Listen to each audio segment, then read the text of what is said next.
What is up, guys? This is Orca Flop, and today I'm coming at you with another video. Today, I'm going to be doing the 2018 Southern 500 review for the Monster Energy NASCAR Cup Series. Let me turn on my TV a little bit because I got post-race on here. I figured I'd make this at my TV because, wait, actually, let me hear Larson's interview. Yeah, it's always important to come out, the leader off pit road, or soon be the control car on the restart.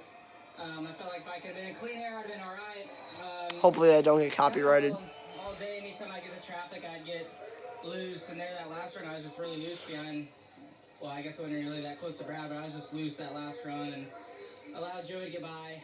Yeah, you were loose. I think the only really weakness we would have throughout the race was a short run, and that's what it kind of came down to.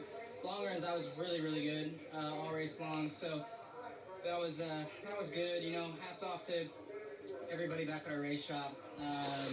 That's good enough. Anyway, I was just listening to Larson's interview. He wasn't good in the short run, and he was loose. So, to start this review, let's start with lap 1. Lap 1 starts, Hamlin starts up front, Larson is second, and then, if you're wondering why I look so bad, it's because I've been having a cold within the last 3 days, so please be patient with me once again. Sorry if the camera quality is bad, too. Again, I just need to rush this in, because tomorrow I'm going to be making the IndyCar race review from Portland, so anyway, let's start the review. Lap 1, Denny Hamlin gets a good jump on the initial start, and Larson ends up passing Hamlin for the lead. And Larson absolutely dominates stage 1, and, he wins the stage. Stage 2 starts. Again, Larson dominates. You had comers and goers like Eric Jones, Keselowski. I'll get to him later. Logano, many others. And, it seemed like Eric Jones had a decent car for a little while. And he was able to work up through the field. He ended up at second at some point in stage 2. But again, and then Joey Gase spun out because Kyle Busch dumped him, of course. Because when does Kyle Busch not dump somebody, right? So Kyle Busch ended up dumping Joey Gase. That caused a caution. Again, Larson restarts, keeps dominating. And next thing you know, Larson wins the stage. And stage 3 starts. We go green again. Larson's dominating and dominating and dominating. Drivers like Logano, Keselowski, Boyer, Kurt Busch, and Harvick, they were on a different strategy where they would pit earlier than Eric Jones, Chase Elliott, and Kyle Larson, to where they feel like at the end of the race they'd be on a shorter cycle and they'd try to outpace Larson even though they'd be on older tires, and they'd try to get to the finish line first. Even though they're on older tires, they're just trying to bank on a green flag run, but with older tires. And obviously it ended up not working for that matter. So, ended up Logano was in the lead. Larson pitted a little later. So obviously, because tires matter so much here at Darlington, because the track surface is almost as bad as Atlanta and Chicagoland, to where, tires matter so much and they eat up your tires. As you saw with Kevin Harvick, he was slow at one point in stage 2, to the point where he was almost off minimum speed because he had a hole in his tire. And that's just simply off wear. He didn't even hit anything. That's just simply off tire wear. So, it just proves how much tires matter here and what a difference it can make. I mean, you had a guy like Ross Chastain, he passed Joey Logano for the lead at one point, and he was on fresher tires than Logano. So, and then, what else? So Larson, obviously, he's dominating stage 3, and then at one point, while Larson is leading and lapping cars, Clint Boyer and Ryan Newman end up getting into it, where Ryan Newman was going to go into pit road, and Clint Boyer misjudged it and hit the back of Ryan Newman, and he ended up, getting a hard hit lick into the wall. Him and Ryan Newman wrecked hard, and they ended up both not...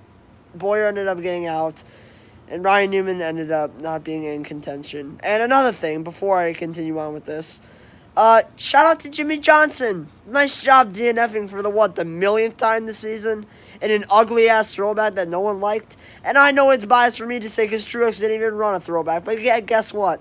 Yeah, sure. You know what? Fuck it. He was throwing back to his first win this year, okay? Done deal. But Jimmy Johnson, again, DNS because of engine problems. Because when else does Jimmy Johnson not DNF? Am I right? Jesus Christ, running out of talent much. So back to the Clint Boyer Ryan Newman incident. Obviously, in Clint Boyer's interview, he was pissed off about it because, you don't just... Ryan Newman shouldn't have braked, immediately. If he was going to make a late turn, he should have, on the backstretch, like B.J. McLeod did. They mentioned this on NBC. He should have stuck his hand out the window saying, hey, I'm going into pit road, and he should have turned in a lot earlier than that.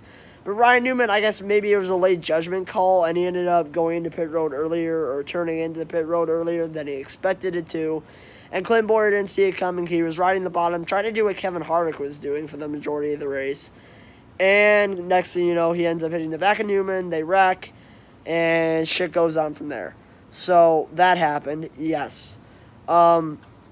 Again, sucks for Boyer. He had somewhat of a good run going.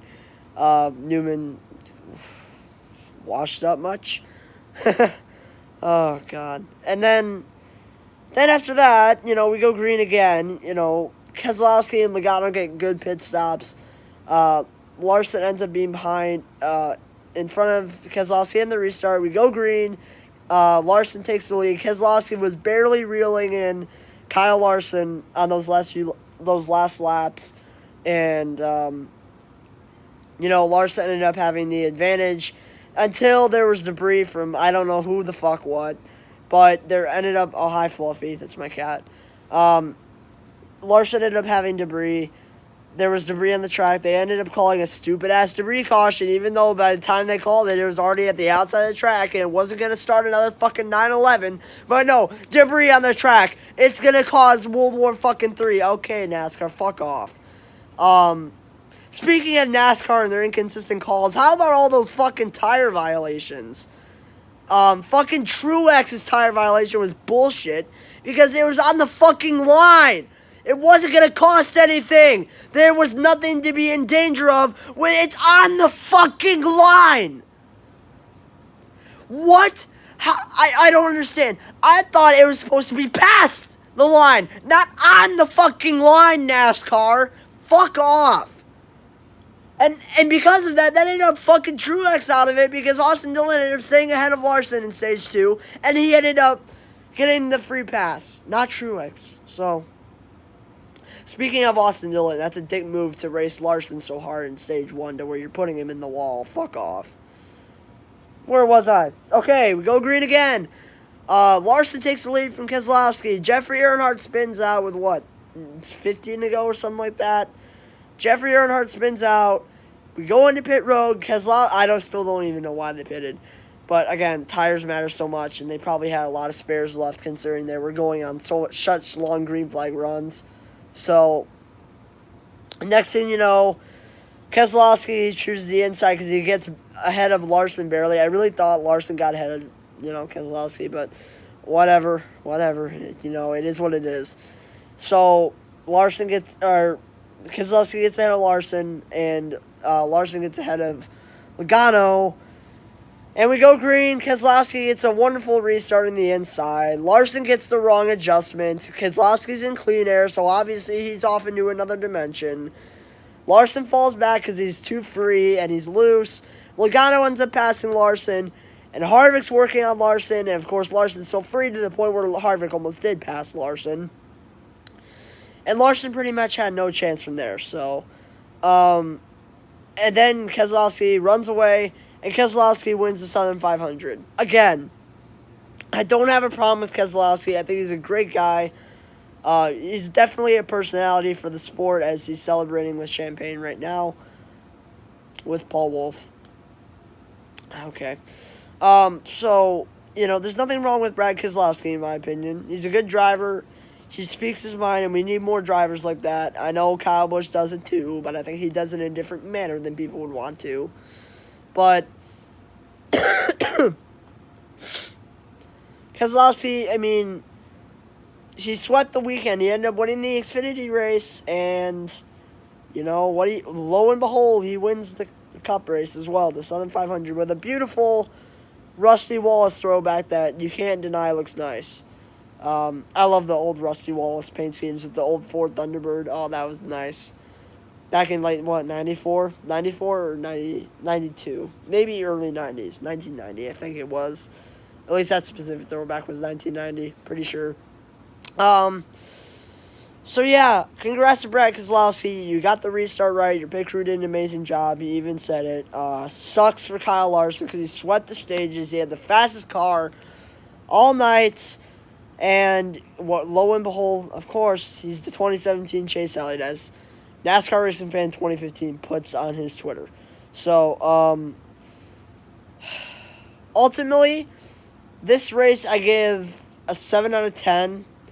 Personally, because I like to looking at Logano's throwback. He ended up finishing second, Larson third, Harvick fourth, and I believe Eric Jones fifth. So, correct me if I'm wrong. But the paint schemes, the throwbacks, like Kyle Busch's, Denny Hamlin's, and, Joey Logano's, they're really nice to look at, even though the whole race was pretty much a green flag run.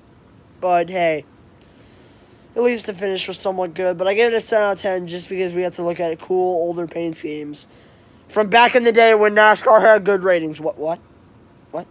Oh, my bad. Anyway, that's, I mean, what do you want me to say? Brad Keselowski wins on a late race restart, and Larson once again chokes up because Brad was in clean air. They made the wrong adjustment, and Larson got out behind Keselowski. So once again, Larson chokes up. Congrats to Brad Keselowski on winning the race. This race gets a 7 out of 10. Fuck off, NASCAR, with those tire violation penalties. Son of a bitch. I swear to God, if Truex didn't get that penalty, he'd still be somewhat in the top 5 or even 10. Not even, though. So, again, congrats to Brad. Sucks for Larson. A lot of people saying he'll make the championship 4. He keeps choking up like this with the rest of his team. I don't think that's going to happen. We move on to the most shittiest track for stock car racing, known as Indianapolis Motor Shit Toilet Speedway, where nothing matters but clean air and aerodynamics. You know what? Fuck it. If you put fucking Corey LaJoy in a BK racing car out there, I'm sure he'll hold the lead for at least 2 laps. That's how much clean air matters there. And the dirty air is so bad because you're going at higher miles per hour there. It's only good for IndyCar and the Indy 500. Let's get that out of the way. Clean air once again matters. Drivers were complaining about being free. Darlington needs up tires. That's just how it goes.